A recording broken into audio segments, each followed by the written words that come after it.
సావనై ఉన్నది, అది బాగుపడి బ్రతుకున్నట్లు నీవు వచ్చి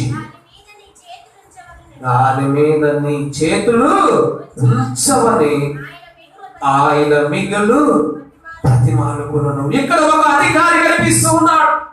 యేసు ప్రభువు వారి దగ్గరికి వచ్చాడు. ఆయన యేసు ప్రభు దగ్గరికి వచ్చి, అయ్యా నాకు కుమార్తె ఉంది, ఆమె సాగు బ్రతుకుల్లో ఉంది, చనిపోవడానికి దగ్గరగా ఉందయ్యా, ఒక్కసారి నీవు నా ఇంటికి రా ప్రభువా, నీ వస్తే నా కుమార్తె బాగుపడుతుంది, నా కుమార్తె బ్రతుకుతుంది, ఒక మారు నీవు నా ప్రభు అంటున్నాడు. ఎవరైనా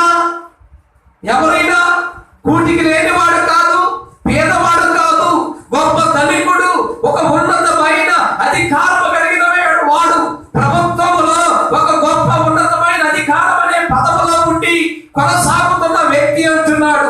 తన డబ్బును బట్టో తనకున్న అధికారాన్ని బట్టో బయటికి ఎక్కడికో వెళ్ళలేదు. కానీ యేసు ప్రభు వారు వచ్చాడని తన వార్త వినగానే ఎక్కడి నుంచి వచ్చాడు? యేసు మరణతోనే ఎక్కి ఆ తనకి వెళ్ళినప్పుడు బహుజన సమూహము ఆయన వెతక కూడి వచ్చెను.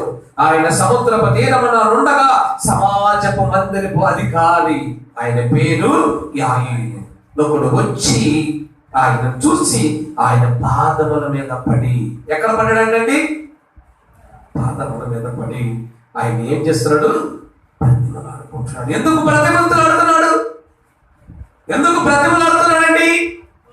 తన కుమార్తె సాగు బ్రతుకుల్లో ఉంది, తన కుమార్తె సాగుడికి దగ్గర ఉంది కనుక, అయ్యా యేసయ్యా నీవు గాని వస్తే నా కూతురు బ్రతుకుతుంది, నువ్వు నా ఇంటికి వస్తే నా కూతురు బాగుపడుతుందయ్యా, అనారోగ్యముతో ఉంది, వ్యాధులకి గురైపోతుంది, సాగు బ్రతుకుల్లో ఉంది ప్రభా అని చెప్పి ఆ యాయీరు అనే వ్యక్తి యేసు ప్రభు దగ్గరికి వచ్చాడు. యేసు ప్రభు దగ్గరికి రాగానే యేసు ప్రభు అలాగే నడుచుకుంటూ ఆ ప్రాంతాన్ని తిరుగుతూ ఉన్నాడు. చాలా సమయం అయిపోయింది.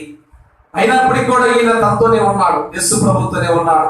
యేసు ప్రభు వెళుతున్నాడు, ఇతను కూడా తనతో పాటు వెళుతూ ఉన్నాడు.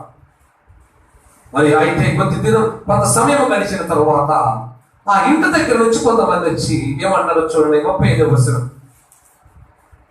ఆయన ఇంటను మాట్లాడుచుండగా సమాజ మందిర అధికారి ఇంట నుండి కొందరు వచ్చి, నీ కుమార్తె చనిపోయినది, నీవిక బోధకుని ఎందుకు శ్రమ పెట్టుచున్నామని అనేది.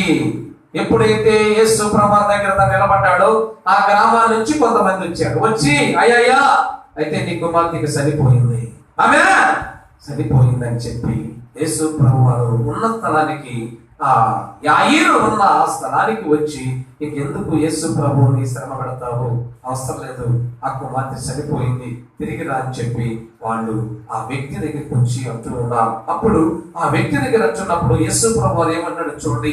యేసు వారు చెప్పిన మాట లక్ష్య పెట్టక భయపడకము, నమ్మిక మాత్రం ఉంచమని సమాజపు అధికారితో చెప్పాడు. వెంటనే ఎప్పుడైతే ఆ వార్త సమాజ అధికారికి వచ్చిందో అధికారితో చెబుతున్నాడు యేసు ప్రభు, అయ్యా నీవు మనుషుల మాట వినొద్దు, మనుషుల మాట లక్ష్య పెట్టొద్దు, వారు రకరకాలుగా చెబుతారు, వారు ఎన్నెన్నో విధాలుగా నిన్ను అంటారు, కానీ నీవు మాత్రం నమ్మిక మాత్రం ఉంచుము, నువ్వు భయపడవద్దు, నమ్మిక ఉంచు అని చెప్పాడు. ఎప్పుడైతే ఆ వ్యక్తి ఆ యేసు ప్రభువారు యాయీరుతో మాట చెప్పాడు, వెంటనే యేసు ప్రభువు ఏం చేశాడు చూడండి. 37వ వచనం. పేతురు యాకోబుల సహోదరుడు యోహాను అను వారిని తప్ప మరి ఎవరిని నేను తన ఎవరి రానియక సమాజపు మందిరపు అధికారి ఇంటికి వచ్చి, హల్లెలూయా హల్లెలూయా.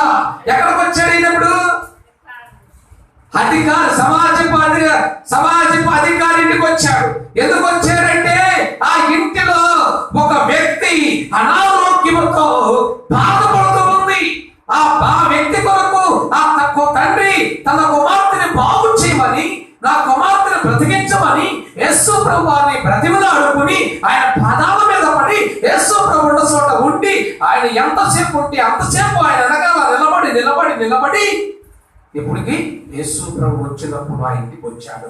యేసు ప్రభు ఎప్పుడైతే తన ఇంటికి వచ్చాడు, వెంటనే చూసినప్పుడు అంటండి, చూడండి అక్కడ ఏమైందో. యేసు ప్రభు తన ఇంటికి వచ్చి చదువు లోపలికి పోయి పైన పైన యేసు ప్రభు తన ఇంటికి వచ్చి వారు గోలగా నుండి గోల చేస్తున్నారు, చాలా ఏడ్చుచు ఇలా పెంచుచు ఇలా పెంచున్నట్టు చూసి యేసు ప్రభు రాగానే అక్కడ ఎలా ఉందంట వాతావరణము. చనిపోయిన ఇల్లు ఎలా ఉంటుంది చెప్పండి? ఒక వ్యక్తి చనిపోయినప్పుడు ఆ ఇల్లు ఎలా ఉంటుంది చెప్పాలా? ఆ వెళ్ళి ఎలా ఉంటుంది? వారు చేస్తారు, కేకలు వేస్తారు, అమ్మ చనిపోయావా, అమ్మ చనిపోయావా అని చెప్పి ఎంతగానో అరుస్తూ ఉన్నారు. అలాగే గోల చేస్తున్నారు, ఏడుస్తున్నారు, ఇలా వేస్తూ ఉన్నారు. యేసు ప్రభు చూశాడు, ఇంకా ఎక్కువగా ఏడుస్తున్నారు, ఇంకా వేదనకు గురైపోయారు. ఎంతమంది చిన్న బిడ్డ కదా, తన వయసు 12 సంవత్సరాల తర్వాత రాయబడి కింద ఆ 12 సంవత్సరాల బిడ్డ అనారోగ్యం చేత చనిపోయింది అనుకుని ఆ ప్రజలందరూ కూడా అక్కడ ఏడుస్తూ ఉన్నప్పుడు ప్రియమైన దేవుని బిడ్డలారా, యేసు ప్రభు నా ఇల్లు ఎలా ఉంటుందో తెలుసా? యేసు ప్రభు వస్తే ఏంటో ప్రయోజనం తెలుసా? యేసు ప్రభు మన ఇంటికి వస్తే మన దగ్గర ఉంటే మనకెంత ప్రయోజనం అని తెలుసా? ఆ వ్యక్తి యాయీరుకి ఎంత ప్రయోజనం ఉందో చూడండి. ఆ యేసు ప్రభు ఆ ఇంటికి రావటం ద్వారా, యేసు ప్రభు ఇంట్లో అడుగు పెట్టడం ద్వారా ఎటువంటి పరిస్థితి ఎలా ఉందో చూడండి. ఒకసారి మనం చదువుకుందాం. లోపలికి పోయి 39వ వచనం, వీరందరూ గోల చేసి ఏడ్చుచున్నారు, ఈ చిన్నది నిద్రించుచున్నదే గాని చనిపోలేదని వారితో చెప్పెను. అందుకు వారు ఆయనని అపహాసించిరి. యేసు ప్రభు చెబుతున్నాడు, అయ్యా ఏడవద్దు మీరు, ఆ చిన్నది చనిపోలేదు, ఆ చిన్నది బ్రతికే ఉంది, ఆమె నిద్రపోతుంది అని చెప్పాడు యేసు ప్రభు. అప్పుడు ఎంత కోపం వచ్చింది వీళ్ళకి. అరే ఇది ఎక్కడి నుండో వచ్చి ఏదో వచ్చి బాగు చేస్తారనుకుంటే, ఏదో వచ్చి తనను లేపుతాడనుకుంటే, ఇదేమన్నాడు? చనిపోయిన వ్యక్తిని పట్టుకుని నిద్రపోతుంది అంటున్నాడు అని చెప్పి ఆ మాట చూడండి, అపహాసించను. అంటే యేసు ప్రభువుని కూడా వాళ్ళు అవమానించారు, నిందించారు, ఏళ్ళ చేశారు, అపహాసించి చూసేవాళ్ళయ్యా. చనిపోయిన పట్టుకుని బ్రతకుందంటావేంటి? ఆమె చనిపోయి నిద్రపోతుంటే ఆమె బ్రతికలేదు, ఆమె చనిపోయింది, ఆమె నిద్రపోలేదని చెప్పి అక్కడున్న జనులందరూ కూడా అపహాసించారు. ఇంకా అప్పుడు ఎలా ఉంటుంది చెప్పండి? ఆ మాట అనేసరికి ఆ తల్లిదండ్రులకి ఎలా ఉంటుందండి? ఎక్కువ ఏడుపు రాదా? ఎక్కువ బాధ కలగదా? ఎక్కువ ఏడుపు వస్తుంది, ఎక్కువ బాధ కలుగుతుంది. అయితే యేసు ప్రభు ఆ మాట అనగానే వాళ్ళు అపహాసించింది. అయితే ఆయన వారినందరినీ బయటికి పంపివేసి ఆ చిన్నదాన్ని తల్లిదండ్రులను తనతో ఉన్న వారిని ఎంట పెట్టుకుని ఆ చిన్నదాన్ని పొరుండయున్న గదిలోనికి వెళ్ళి అప్పుడు యేసు ప్రభు చూడండి ఆ చిన్నదాన్ని చెయ్య పట్టి తల తాకిమి అని ఆమెతో చెప్పెను. ఆ మాటకు చిన్నదానా దేవుని నీతో చెప్పుచున్నానని అర్థము. హల్లెలూయా, హల్లెలూయా. దేవుని బిడ్డలారా, మనం ఎటువంటి పరిస్థితుల్లో ఉన్నా ఆ యాయేలు కుమార్తె చనిపోయిందని వాళ్ళు నిర్ధారణ చేసినా, చనిపోయిందని వాళ్ళు వేడుస్తున్నా కానీ యేసు ప్రభు ఉన్న ఇల్లు ఏమైందో చూడండి. ఎప్పుడైతే యేసు ఇంట్లో ఉన్నాడో, యేసు ప్రభు ఇంట్లో అడుగు పెట్టాడో, వెంటనే లోపలికి పోయి తన చెయ్య పట్టుకుని చిన్నదానా లెమ్ము. హల్లెలూయా, హల్లెలూయా, హల్లెలూయా.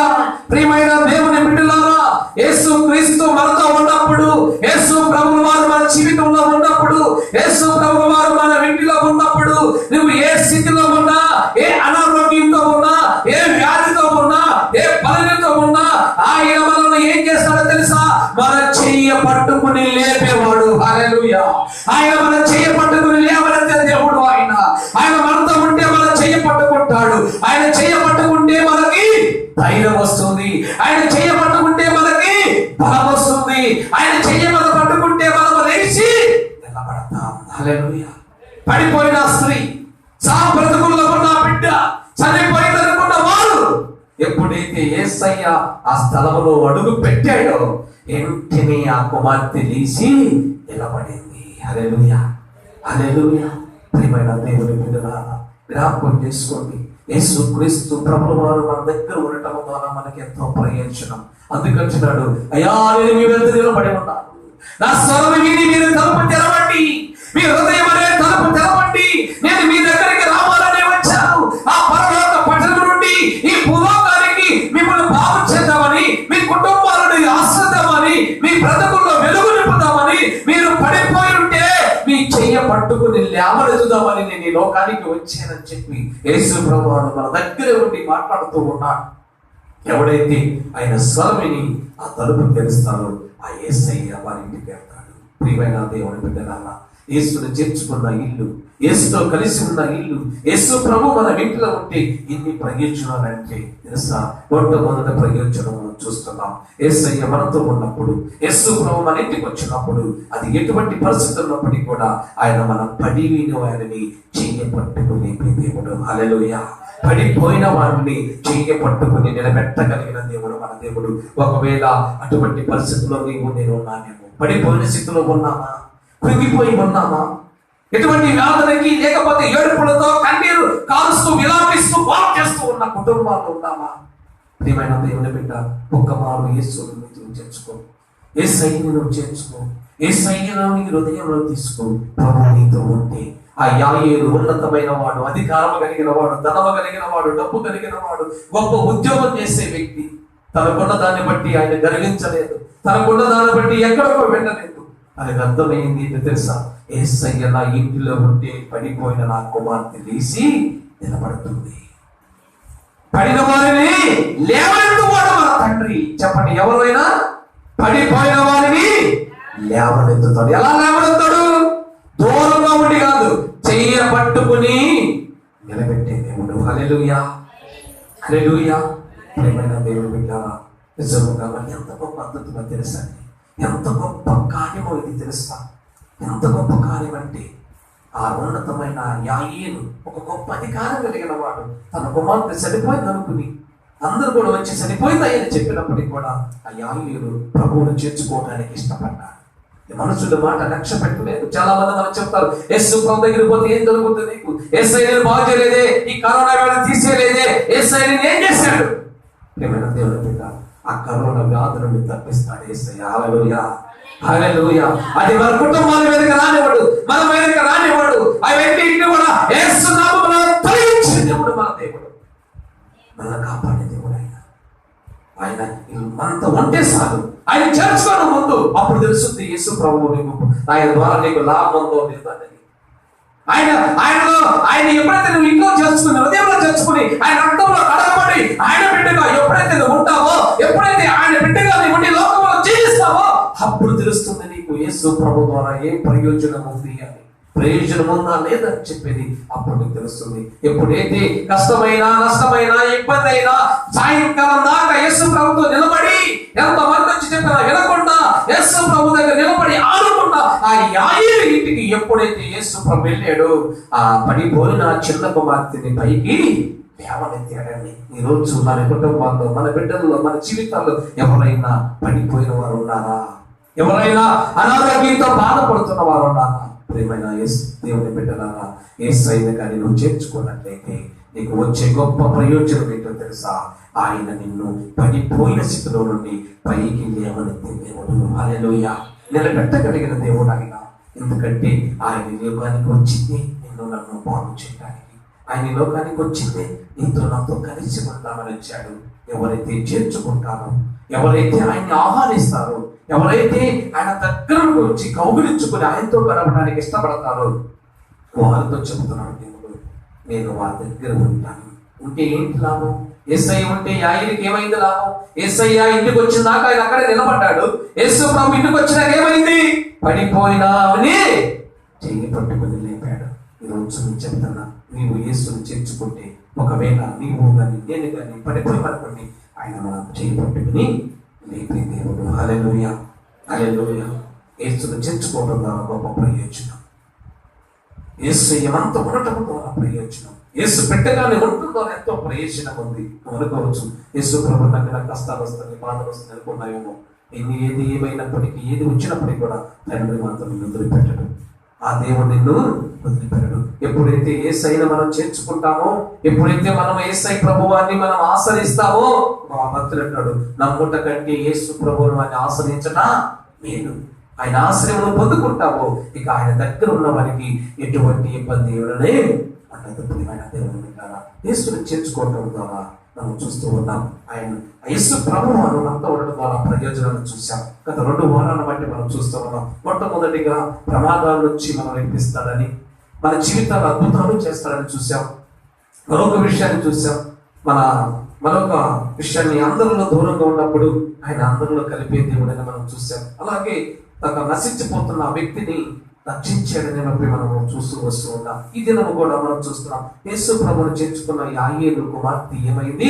పడిపోయిన కుమార్తెని చేయబట్టుకుని లేపాడు. హల్లెలూయా, హల్లెలూయా. ప్రియమైన దేవుని బిడ్డలారా, యేసు ప్రభువుని మనం చేర్చుకోవడం ద్వారా మనకు వచ్చే గొప్ప లాభం ఏంటో తెలుసా? మనకు వచ్చే గొప్ప ప్రయోజనం ఏంటో తెలుసా? ఒకవేళ ఇది అయినప్పటికీ కూడా అనారోగ్యం ద్వారా కావచ్చు, ఆ అప్పుల ఇబ్బందుల ద్వారా, లేదా సమస్యల ద్వారా, ఒత్తిడి ద్వారా అలా కుంగిపోయి ఉన్నావా, పడిపోయి ఉన్నావా, లేవలేని ఉన్నావా? యేసుతో చేర్చుకో, ఆయన చెయ్యి పట్టుకుని లేపుతాడు.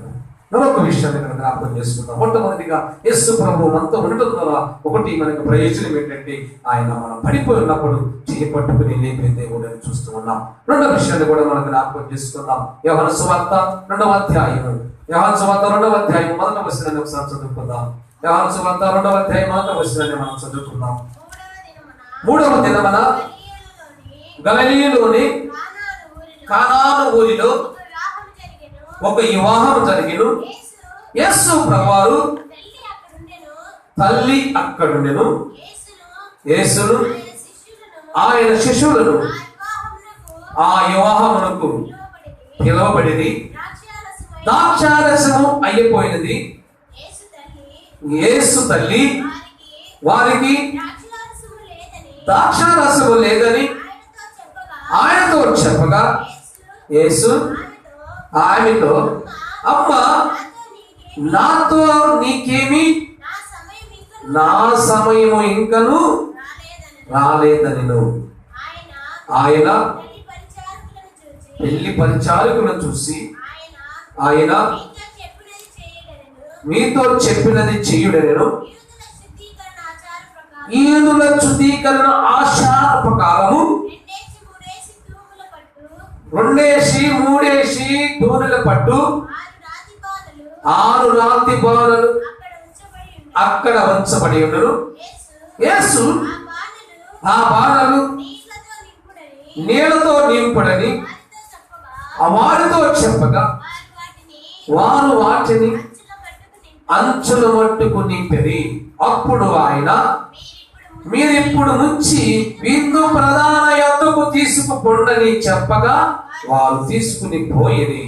ఆ ద్రాక్షారసం ఎక్కడి నుండి వచ్చెనో ఆ నీళ్లు ముంచి తీసుకుని పోయిన పరిచారకుడికే తెలిసింది గాని ఇందు ప్రధానికి తెలియకపోయిన గనుక ద్రాక్షారసమైనను ఆ నీళ్లు రుచించినప్పుడు ఆ విందు ప్రధాన పెళ్లి కుమారుని పిలిచి ప్రతి వాడును మొదట మంచి ద్రాక్షారసము పోసి జనులు మత్తుగా ఉండినప్పుడు జబ్బు రసము పోయిను. నువ్వైతే ఏమన్నా చూడండి, నీవైతే చదువా, నీవైతే ఇంటి వరకును మంచి ద్రాక్షారసము ఉంచుకుని ఉన్నావని అతనితో చెప్పెను.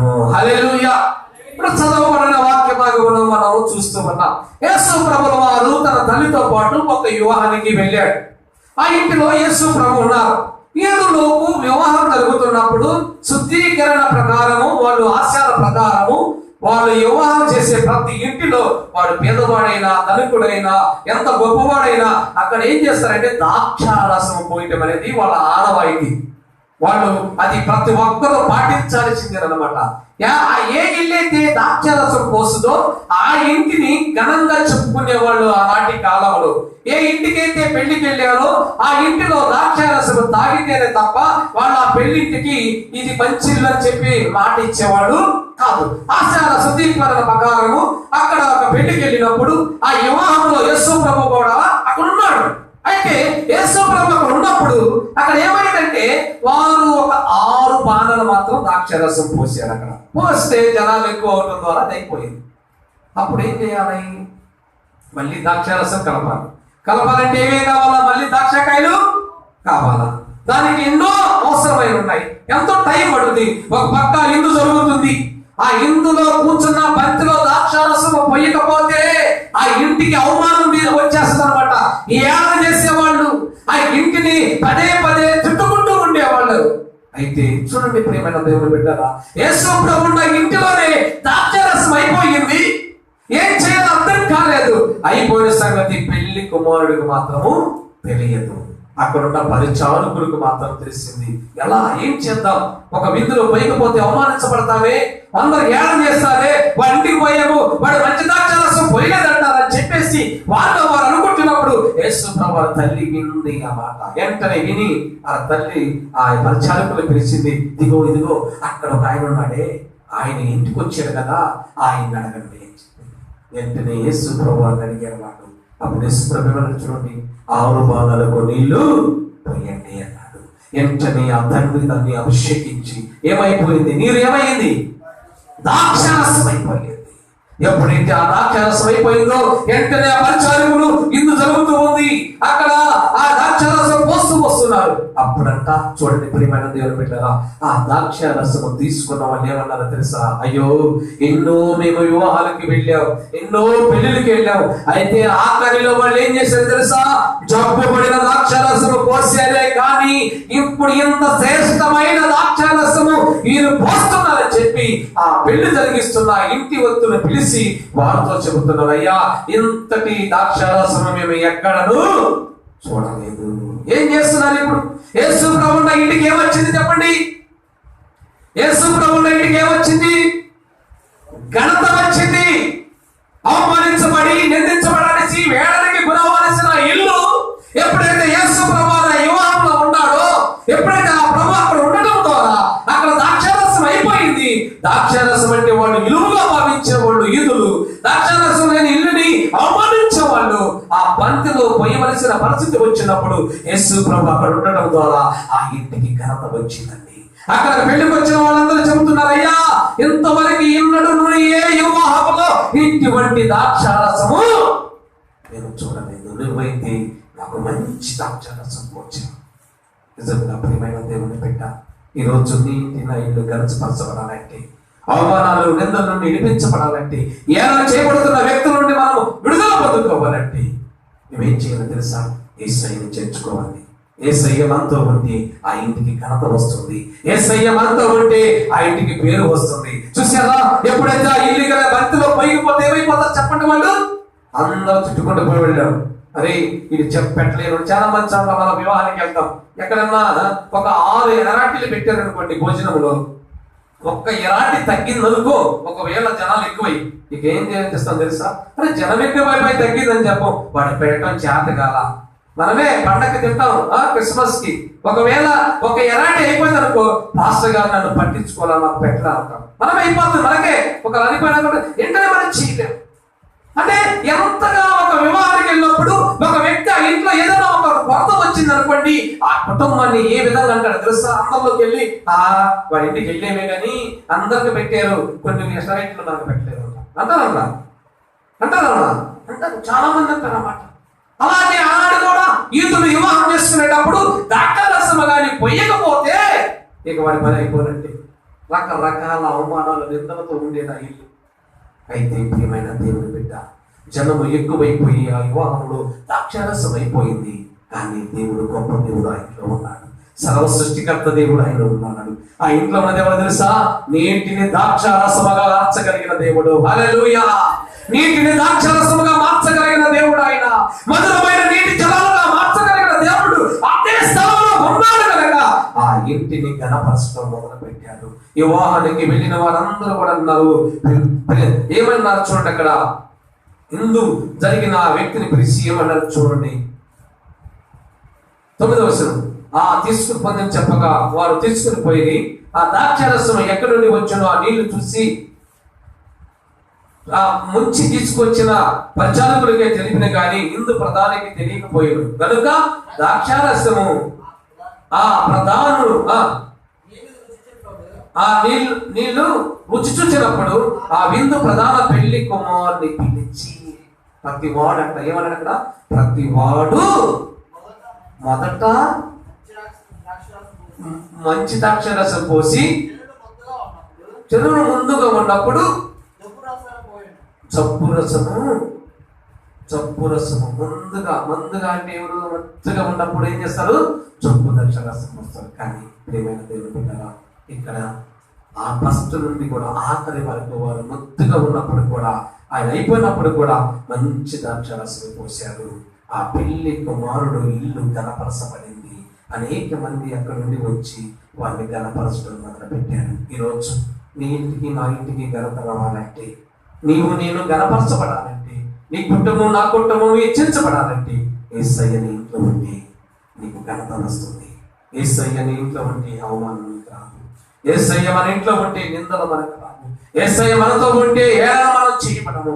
ఎందుకంటే మనల్ని దేవుడు హెచ్చించే దేవుడు. మన దేవుడు ఎవరు? హెచ్చించే దేవుడు, ఉన్నతమైన స్థితికి తీసుకెళ్లే దేవుడు, గొప్ప నిధులిచ్చే దేవుడు, గొప్ప ఆశీర్వాదాలు ఇచ్చే దేవుడు. మన కుటుంబాల చుట్టూ ఆయన హెచ్చించే దేవుడు. ఆయన దేవుడు ఎక్కడ ఉన్నా కానీ దేవుడు హెచ్చిస్తూనే ఉంటాడు. ఆ కుటుంబాన్ని గణపరుస్తూనే ఉంటాడు. ఆ కుటుంబాన్ని ఎప్పుడు కూడా పై స్థానంలోనే ఉంచుతాడు. కింద స్థానం ఇచ్చేవాడు కాదు, నెత్తి వేసేవాడు కాదు. ప్రియమైన దేవుని బిడ్డలారా, జ్ఞాపకం చేసుకోండి. యేసు ప్రభువును మనం చేర్చుకోవటం ద్వారా, యేసు ప్రభు వారు మన ఇంటికి రావటం ద్వారా, యేసు ప్రభు మనతో ఉండటం ద్వారా ఒకటి ఏమవుతుంది ప్రయోజనము? పడిపోయిన వారిని లేవనెత్తుతాము. పడిపోయిన స్థితిలో ఉన్నప్పుడు ఆయన చెయ్యి పట్టుకుని లేపుతాడు. రెండవది, యేసు ప్రభు మనతో ఉండటం ద్వారా మన ఇంటికి ఘనత వస్తుంది, మన ఇల్లు హెచ్చించబడుతుంది, మనం గొప్పగా చెప్పబడతాం. అటువంటి కృప దేవుడు మనకి ఇచ్చాడు. ప్రియమైన దేవుడు పెట్టారా, ఏ ఇల్లు అయితే యేసుని కలిగి ఉంటారో, ఏ ఇంట్లో అయితే యేసు ప్రభు ఉంటారో, ఆ ఇంట్లో ఎవరైనా సరే ఒకవేళ అనారోగ్యంతో బాధపడుతూ సాబ్రతుకుల్లో ఉండి వ్యాధి గురైనా, ఏ సమస్యకురైనా పడిపోయి ఉంటే దేశం మాత్రం తప్పకుండా ఆయన చెయ్యి పట్టుకుని లేవనెత్తుతాడు దేవుడు. రెండవదిగా, మన ఇంటికి అవమానించాలనుకున్న వారు, నిందించాలనుకున్న వారు, ఏడ చేయబడాలని గురవుతున్న పరిస్థితుల్లో కూడా యేసు ప్రభువుని మనతో ఉంటే ఆ ఇంటికి ఘనత వస్తుంది. ఆనాడు యూదులు ఆ యువానికి వెళ్ళడం ద్వారా ఆ ఇంటిని ఏ రీతిగా ఘనపరిచారో, ఇటువంటి పరిస్థితుల్లో ఉన్నాం నీవు నేను ప్రియమైన దేవుని పెట్టారా, నీ ఇంటికి నా ఇంటికి ఘనత వస్తుంది. యేసయ్య మన ఇంట్లో ఉంటే అవమానాలు మనకు రావు, నిందలు రావు. ఒకవేళ ఏది ఉన్నా లేకపోయినా యేసు ప్రభుత్వం ఉంటే ఆయన మన ఇంట్లో ఉంటే మనం గొప్పగా ఉంటాం. అటువంటి కృప దేవుడు మనకు అనుగ్రహించుగాక. రేపు వారం కూడా ఇంకా 2 విషయాలు ఉన్నాయి. మనకు యేసు ప్రభు మనతో ఉంటే మన కొరతలు తీర్చబడతాయి. రెండవది, యేసయ్య మనతో ఉంటే మనలో ఉన్న పాపము విడిపించబడి ఆయన కుమారుడుగా తీర్చబడతాం. ఈ 2 విషయాలు రేపు వారం మనకి జ్ఞాపకం చేసుకుందాం. చూడండి, గత 3వ వారం నుంచి మనం చెప్పుకుంటూ వస్తున్నాం. చెప్దాం, ప్రసంగ చెప్పండి. యేసు ప్రభు మనతో ఉండడం ద్వారా ప్రయోజనం ఏంటి? మొట్టమొదటి ప్రయోజనం, ఒకటి, ప్రమాదాల నుంచి విడిపించబడతాం. రెండవది, యేసు ప్రభు మనతో ఉంటే అద్భుతాలు చూస్తాం. మరొక విషయం, మూడో విషయం చెప్పాలి. మూడవది, మనం అందరికి దూరమైనప్పుడు తిరిగి అందరిలో కష్టపడతాం. నాలుగవది, నశించిపోతూ ఇబ్బందులు గురైన కుటుంబాలను లేదా వ్యక్తిని ఆయన ఏం చేస్తారని చూసాము, బాగు చేస్తారని చూసాం. ఈ రోజు 2 విషయాలు చూసాం. ఈ రోజు చూసిన మొట్టమొదటి విషయం ఏంటి? ఏం చూసాం? మొట్టమొదటి విషయం చెప్పండి అమ్మా, చెప్పాలా? పడిపోయిన వారిని చెయ్య పట్టుకుని లేవబడతామని చూసాం. రెండవదిగా, అవమానానికి నిందలకి గురవలసిన ఇల్లు యేసయ్య ఉంటే హెచ్చించబడుతుందని చూసాం. అట్టి కృప దేవుడు మనకి, మన కుటుంబాలు, మన సంఘాలకు, మన యొక్క మాటలు అయ్యా స్థలాల్లో ఉండి వింటున్న వారందరికీ దేవుడు అనుగ్రహించుగాక. ఆమేన్, ఆమేన్. అందరూ లేచి నిలబడి పాట పాడుకుంటూ ఉందాం.